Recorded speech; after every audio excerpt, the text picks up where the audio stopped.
اور جو اپنا کام خود نہیں کرتے دو باتیں ہوں گی، یا متکبر ہوگا یا پھر وہ سست ہوگا۔ ہمیں لوگ ملتے ہیں، ہم نے لوگوں کے رویے دیکھے پڑے ہیں، اور فخریہ لہجے ہوتے ہیں کہ میری گاڑی کا دروازہ کھولنے والا ملازم الگ، میرے کپڑے دھونے پریس کرنے والا الگ، میرے جوتے پالش کرنے والا الگ، مجھے اپنا کام خود کرنے کی کیا ضرورت؟ اللہ فرماتا ہے محبوب اگر آپ کہو تو ہم بطح مکہ کو سونے چاندی کا بنا دیں۔ یار جس کے دربان ابو بکر و عمر جیسے لوگ ہوں، وہ اپنا کام خود کریں۔ میں معذرت سے کہوں گا، میں اپنا جوتا بھی اٹھا کے سائٹ میں نہ رکھ سکوں، بازار سے سامان بھی نہ خرید سکوں، تو پھر دیکھنا ہوگا دو باتیں ہوں گی، یا تکبر ہوگا یا پھر سستی ہوگی۔ یہ گھر والوں کی عقیدت ہے۔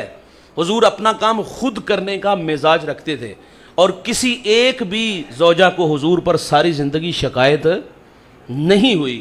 تو دیکھا جاتا ہے کہ اس کا برتاؤ گھر والوں کے ساتھ کیسا ہے۔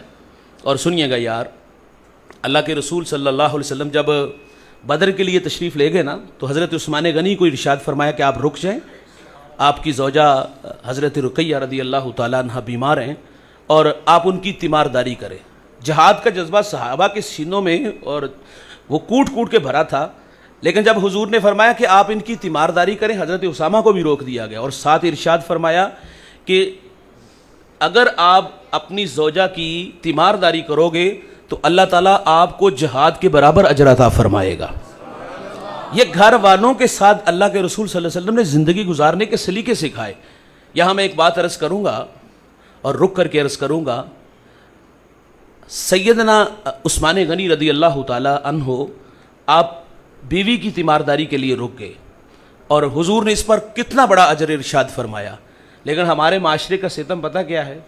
اگر ہماری خاتون خانہ خدا نہ خواستہ کسی بیماری میں وہ مبتلا ہو جائے، دیکھیں صحت اور بیماری میرے اللہ کی طرف سے ہے، تو ہم نے لوگوں کے رویے دیکھے پڑے ہیں۔ اگر گھر والی بیمار ہو جائے نا، پہلی بات تو ہم تانے دے دے کے مار دیتے ہیں، یہ آئی بیمار سی، یہ بیماری ساڑھے گل پینی سی، اور پھر باقاعدہ ہم اکساتے ہیں اپنی اولاد کو کہ انہوں فارغ کر، تیرے واسطے اسی کڑیاں دی لائن لا دیاں گے۔ میں رویوں کی بات کر رہا ہوں۔ اور بعض لوگ جو اپنے آپ کو بڑا شریف سمجھتے ہیں نا، وہ کہتے چلو اس سے اجازت لے لو، وہ بیماری سے جنگ لڑ رہی ہے۔ اس وقت تو شوہر کی توجہ کی ضرورت تھی، اور میاں بیوی کا رشتہ بڑا خوبصورت رشتہ ہے، تو جہاں شوہر کی ضرورت تھی، عورت کو شوہر کی ضرورت تھی، تو وہاں شوہر کا رویہ کیا تھا؟ 3-4 ماہ نہیں گزرتے بھائی جان، لوگ فیصلہ کرتے ہیں کہ آپ دوسرا نکاح کر لو۔ مجھے ایک خاتون نے باہر سے کال کی، اور وہ کہتی کہ مجھے کوئی ٹی بی کا مرض لاحق ہوا، تو میرا شوہر پاکستان آیا اور اس نے آ کر کے یہاں نکاح کر لیا۔ وہ کہتی مجھے اس بیماری نے نہیں توڑا، اس بیماری نے نہیں مارا، مجھے شوہر کے رویے نے مارا۔ دیکھیں نکاح کرنے میں، شادی کرنے میں کوئی حرج تو کوئی نہیں، لیکن یار کو تھوڑا سا انتظار ہی کر لو۔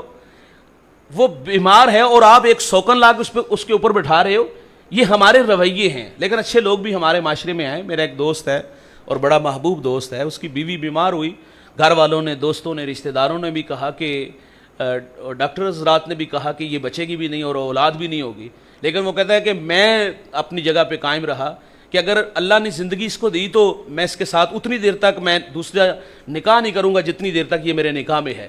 وہ کہتا ہے میں نے اس پر پیسہ بھی پانی کی طرح بہایا، اور میرا دل کہتا تھا کہ اللہ اس کو شفا دے گا۔ تو بھائی جان پھر اللہ نے اس کو صحت بھی دی، اولاد بھی دی۔ اچھے لوگ بھی ہیں، لیکن ہمارے ہاں تو لوگ فیصلہ کرتے ہیں۔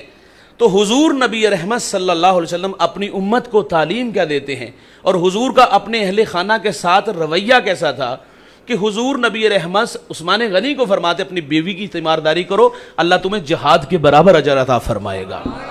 تو اس لیے سب سے پہلے یہ دیکھا جاتا ہے کہ اس کا اخلاق اپنے گھر والوں کے ساتھ، یہ تو میرے کریم ہے نا یار، حضور کے اصحاب کو پڑھیے جو حضور کی تربیت یافتہ ہے، ان کا اپنے گھر والوں کے ساتھ رویہ کیسا تھا۔ میں نے عثمان بن طلحہ بن عثمان رضی اللہ تعالیٰ عنہ کو پڑھا ہے، یہ عشرہ مبشرہ میں سے ہیں، اور سنیے گا آپ کی بیوی کا بیان دل کو چھو لینے والا بیان ہے۔ آپ فرماتی ہیں میرے شوہر میں 6 خوبیاں جو مجھے متاثر کر گئیں۔ بھائی جان شوہر میں 6 خوبیاں ہونا تو گھر جنت کا ماحول دیتا ہے۔ آپ فرماتی میرے شوہر کی اچھی عادت کیا ہے؟ جب یہ گھر آتے ہیں تو مسکراتے ہوئے آتے ہیں۔ ان کی دوسری اچھی عادت یہ ہے جب یہ گھر سے جاتے ہیں تو مسکراتے ہوئے جاتے ہیں، آتے بھی مسکراتے، جاتے بھی مسکراتے۔ اچھا بعض لوگ باہر اچھے ہوتے ہیں، گھر اچھے نہیں ہوتے۔ وہ میاں صاحب فرماتے لوکی منو منہ آتے خول چڑھا کے مل دے۔ اچھا بننے کی اچھی ادائیں ہوتی ہیں وہ اچھے ہوتے نہیں. بعض لوگ باہر اچھے ہوتے ہیں گھر اچھے, اور بعض ایسے بھی ہوتے ہیں نہ گھر اچھے نہ باہر اچھے. تو تیسری اچھی عادت آپ فرما دی میرے شوہر کی کہ یہ خرچ دینے میں بخل نہیں کرتے. دیکھو میاں بیوی کا رشتہ بے تکلف رشتہ ہوتا ہے. بیوی شوہر سے خرچ مانگنے میں جھجک محسوس نہیں کرتی, اور شوہر اپنی حیثیت کے مطابق دے گا. لیکن ہم نے اپنے معاشرے میں دیکھا یہ ڈیوٹی ہم کسی اور کے کندھوں پہ ڈال دیتے ہیں. تو اور پھر عورتیں آپس میں چھوٹی چھوٹی باتوں پہ جھگڑا بھی کرتی ہیں, پھر خرچے بھی بند ہوتے ہیں. کوئی بے ادبی, کوئی گستاخی نہیں, کوئی قیامت کے دن مواخذہ نہیں ہوگا اگر شوہر اپنی بیوی کو خود خرچ دے. تو تیسری اچھی عادت فرماتی ہیں کہ یہ خرچ دینے میں بخل نہیں کرتے. اور چوتھی اچھی عادت آپ فرما دی کبھی خرچ مانگنے کی ضرورت بھی نہیں پڑی. اور پانچویں اچھی عادت میرے شوہر کی, اگر آپ فرما دی ان کا میں کوئی کام کر دیتی ہوں نا, کھانا پیش کرتی ہوں, کپڑے دھو کے دے دیتی ہوں, تو یہ میرا شکریہ بھی ادا کرتے ہیں. انسانی فطرت ہے نا, وہ حوصلہ افزائی کا محتاج ہوتا ہے. وہ ایک پیر صاحب مرید کے گھر گئے, کھانا پیش کیا گیا, کھانا لذیذ بڑا تھا. تو کہا ذرا بیوی کو بلا. وہ آئی تو کہا بیٹا آپ نے کھانا بڑا اچھا بنایا. تو وہ رونے لگی.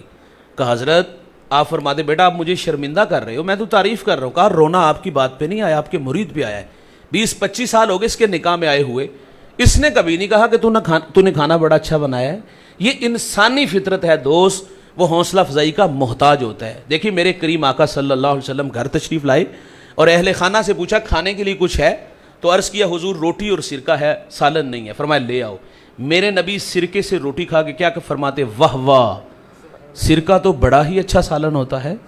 یار ہمارے گھر میں 2-4 گھنٹے لگ کے کھانا بنا, اور کبھی کبھی ہوتا ہے کھانے میں کوئی نمک مرچ کا مسئلہ آتا ہے, اور اگر کبھی کھانے میں نمک یا مرچ زیادہ ہو تو شوہر کا رویہ دیکھنے والا ہوتا ہے. گور کے بھی دیکھے گا, برتن اٹھا کے دیوار سے بھی مارے گا, گالی بھی دے گا, اور اتنی بری بات جو ناقابل برداشت ہوتی کہ تیری ماں نے تینوں کھانا بنانا نہیں سکھایا. معذرت سے بھائی اس کی اماں نے تو کھانا بنانا نہیں سکھایا, تو آپ کو کسی نے بولنا بھی نہیں سکھایا. یہ کوئی رویے ہیں. تو شوہر کی اچھی عادت آپ فرماتی ہیں کہ یہ خرچ دینے میں بخل نہیں کرتے, اور اگر میں ان کی خدمت کرتی ہوں تو یہ میرا شکریہ ادا کرتے ہیں. اور چھٹی اچھی عادت دھیان سے سنیے گا, اور میں سمجھتا ہوں اگر اس ایک عادت پہ عمل کر لیا جائے نا تو طلاق کی ریشو کم ہو جائے. ہمارے پاس روزانہ کی بنیاد پہ دارالافتاء میں لمبی لائنیں لگی ہوتی ہے. طلاق کے مسائل نہیں پوچھنے آتے, طلاق کا حل نکالنے آتے ہیں.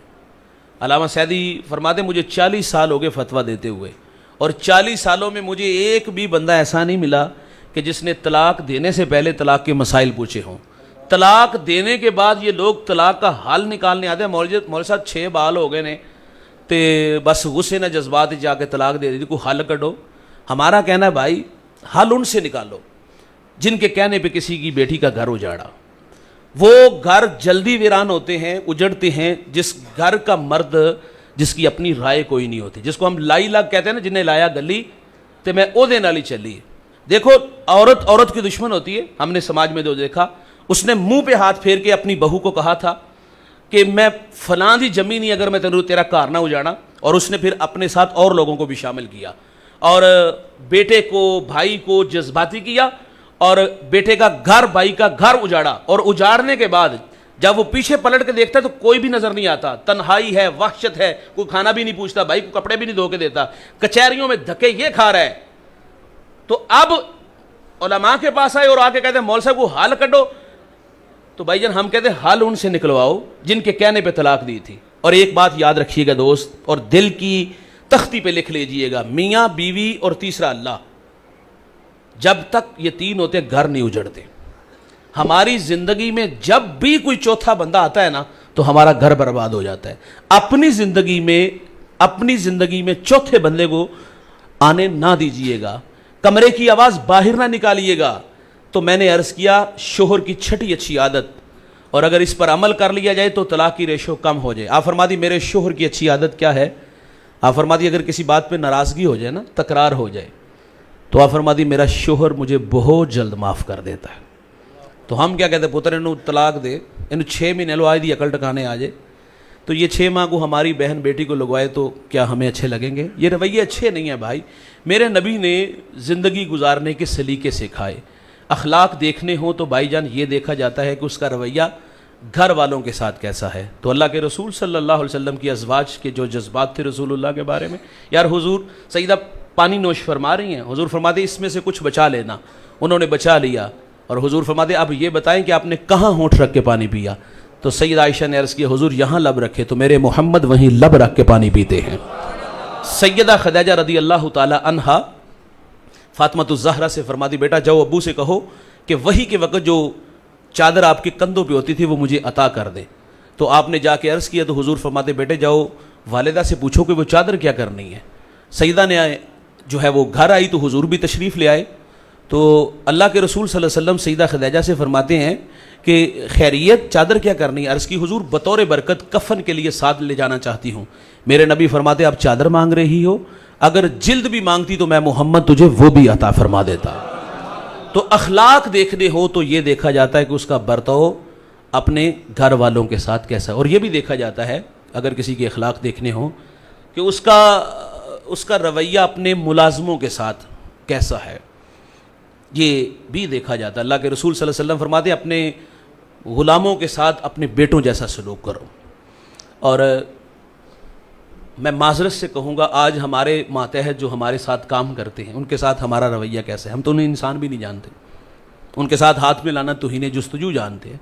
تقسیم ہے اللہ کی یار، اللہ نے آپ کو دولت زیادہ دی ہے اور وہ غربت کی لکیر پہ آپ کی خدمت کے لیے مامور ہے، لیکن مت خیال کریں کہ رازق اللہ ہے اور یہ رویے اللہ کو پسند. ہم تو کہتے ہیں کبھی کبھی ملازم کے ساتھ بیٹھ کے چائے پیا کرو، اس کے ساتھ گپ شپ لگایا کرو، کبھی کبھی ان سے مشورہ بھی مانگا کرو. یقین جانو آپ عزت دے کے دیکھو، عزت ایک ایسی چیز ہے آپ دو گے تو پلٹ کے آئے گی. میرے ٹیچر ہیں وہ کہتے ہیں مٹی جے نہ مٹی تے رئی مٹی مٹی مٹی تے راہ نجات بن گئی، ہستی ہیٹ رہ گئی یاد باقی، پیار کسے دا در سوغات بن گئی. تو بھائی جان آپ عزت دو گے تو عزت پلٹ کے آئے گی. اللہ کے رسول صلی اللہ علیہ وسلم کا اپنے غلاموں کے ساتھ کیا رویہ تھا یار. بلال حبشی اللہ کے رسول جب معراج سے واپس تشریف لائے اور تشریف لا کے حضور فرماتے ہیں بلال کون سا ایسا عمل کرتے ہو، میں نے جنت کی ڈیوڑی میں تیرے قدموں کی آواز کو سنا ہے. بتائیے گا بلال زمین سے اٹھ کے عرش پہ نہیں پہنچ گیا ہوگا؟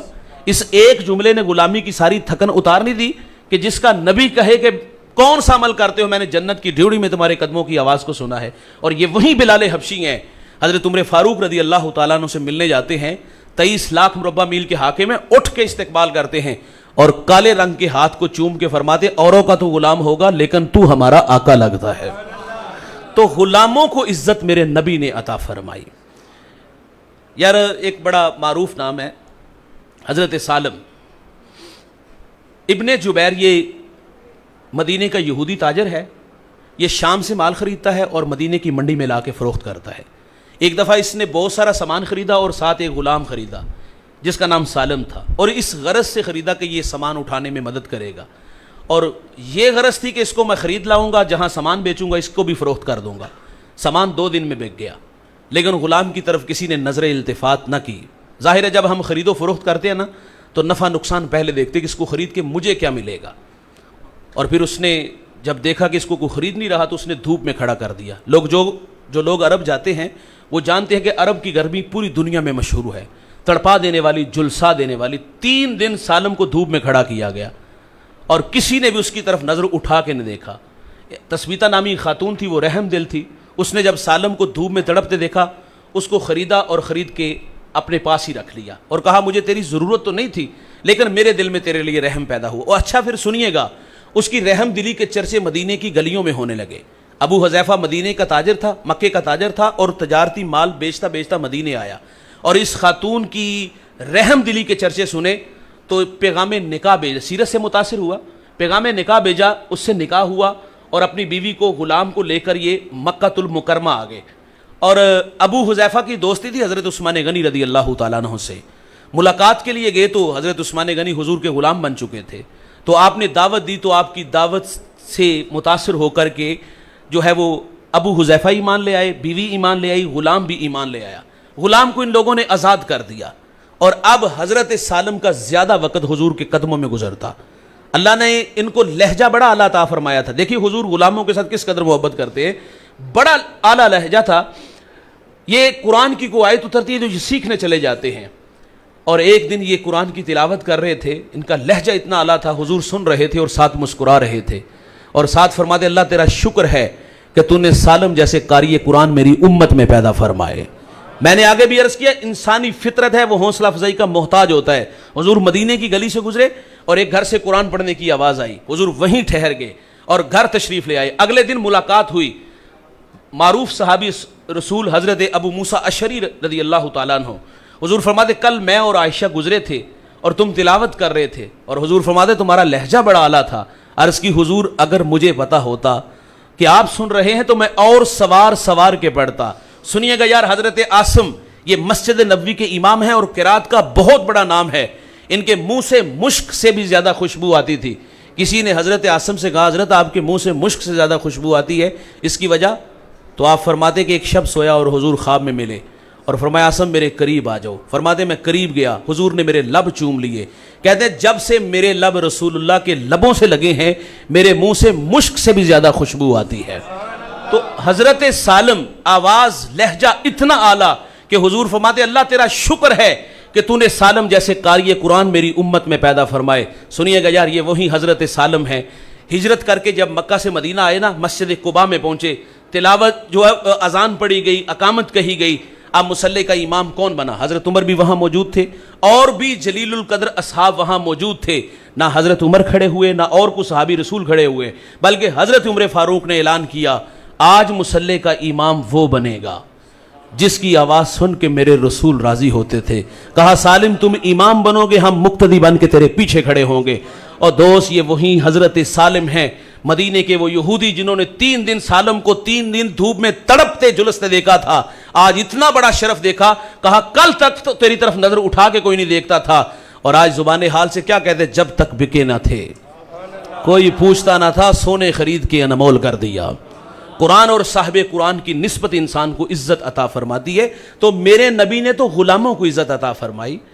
تو میں توجہ دلاؤں گا بھائی, ہماری فیکٹریوں میں, کارخانوں میں, دکانوں پہ, ہمارے گھروں میں کام کرنے والی بیٹیاں, ہمارے گھروں میں کام کرنے والی بوڑھی مائیں, تو انہیں انسان ضرور جانے یار, یہ اللہ کی تقسیم ہے کہ اللہ نے ہمیں دولت دی اور یہ ہماری خدمت کر رہے ہیں.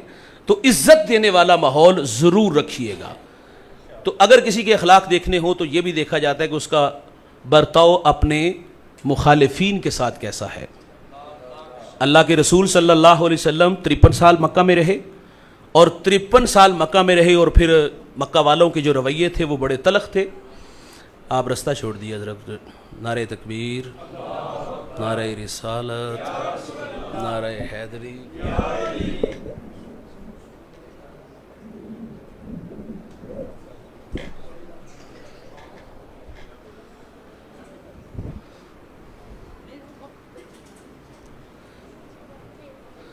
بھائی جان میں یہ عرض کر رہا تھا 53 سال حضور نے مکہ میں گزارے اور مکہ والوں کے رویے بڑے تلخ تھے. لوگوں نے پتھر مارے, کانٹے بچھائے, اجریاں پھینکی, گلے میں رسی ڈال کے تو دیا گیا اور حضور کو ہجرت پہ مجبور کیا گیا. حضور جب ہجرت کر کے مکہ سے مدینہ آنے لگے نا تو حضور کی آرزو تھی کہ میں حرم کعبہ میں اللہ کے حضور اپنی نیازمندیاں پیش کروں. تو اللہ کے رسول صلی اللہ علیہ وسلم نے حضرت عثمان بن طلحہ سے کہا کہ مجھے چابی دو. کہا چابی نہیں ملے گی. حضور فرماتے ایک وقت آئے گا یہ چابی میرے پاس ہوگی. کہا یہ صرف باتیں ہیں. طبیعت میں تلخی بڑی تھی. اللہ کے رسول صلی اللہ علیہ وسلم نے مکہ کو چھوڑا اور مدینہ آ گئے. مکہ چھوڑنا آسان نہیں تھا بھائی. فطری محبتیں 4 ہیں, وطن, مال, اولاد اور جان.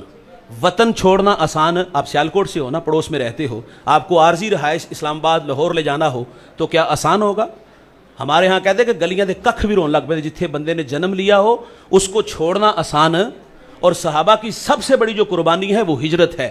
مکہ چھوڑنا آسان نہیں تھا.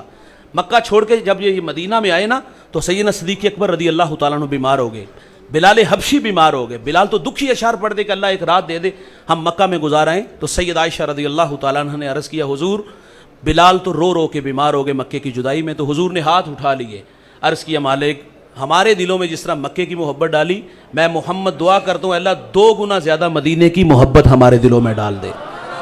مکہ چھوڑ کے حضور مدینہ آئے, اور سنیے گا دوست حضور فاتح بن کے پھر مکہ بھی تشریف لے گئے. 10,000 کا لشکر ہے, اور آپ فاتحین کو پڑھیے گا. نیپولین بہت بڑا فاتح گزرا ہے, بستیاں اجاڑ دیتا تھا, اور اللہ کے رسول صلی اللہ علیہ وسلم اب 10,000 کا لشکر لے کے واپس مکہ آئے, فاتح بن کے آئے. راوی لکھتا ہے کہ جب حضور مکہ میں داخل ہوئے نا تو حضور کی پیشانی اونٹ کی کوہان کے ساتھ لگی ہوئی تھی. اس عاجزی اور انکساری سے حضور مکہ میں داخل ہوئے، ابو سفیان نے ہاتھ جوڑے تھے کہ مہربانی فرمائے، فرمائے من دخل دار ابی سفیان فہو آمنا، جو تیرے گھر میں داخل ہو جائے گا امان دی جائے گی۔ عرض کی حضور گھر تو چھوٹا ہے، فرمائے کنڈیاں بند کر لے، ہتھیار پھینک دے، امان دی جائے گی۔ بھائی جان اللہ کے رسول صلی اللہ علیہ وسلم نے اس دن کیا فرمایا؟ لا تثریب علیکم اليوم، آج کے دن کوئی مواخذہ نہیں۔ فرمایا میں تم سے وہی کہوں گا جو میرے بھائی یوسف نے اپنے بھائیوں سے کہا تھا، فرمایا جاؤ میں محمد تم سب کو معاف فرماتا ہوں۔ یار اس موقع پر جو ہے وہ حضرت وحشی بھی آ گئے، حضور مہربانی فرما، حضور فرمایا معاف کیا، لیکن اتنا فرمایا کہ میرے سامنے نہیں آنا، سامنے آؤ گے تو مجھے چچا یاد آئے گا۔ پیچو تاب کھاتے رہے، شام چلے گئے اور دعائیں مانگتے رہے، اللہ مجھے موقع دے دے، میں نے اسلام کا بہت بڑا نقصان کیا ہے۔ تو پھر جب یمامہ کی جنگ چھڑی اور مسیلمہ کذاب کو وہ نیزہ سنبھال کے آپ نے رکھا ہوا تھا، اسی نیزے کے ساتھ آپ نے مسیلمہ کذاب کو ذبح کیا، اور آپ اللہ کا شکر ادا کرتے اگر میں نے اسلام کا بڑا نقصان کیا تو میں نے اسلام کا بڑا دشمن جو ہے وہ اپنے ہاتھوں سے کاٹ کے رکھ دیا۔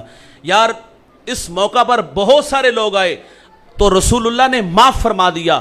عثمان بن طلحہ جنہوں نے چابی نہیں نہ دی تھی، فرمایا بلاؤ عثمان بن طلحہ کو، حاضر خدمت ہوئے، فرمایا میں نے کہا تھا نا کہ ایک وقت آئے گا کہ یہ چابی میرے پاس ہوگی۔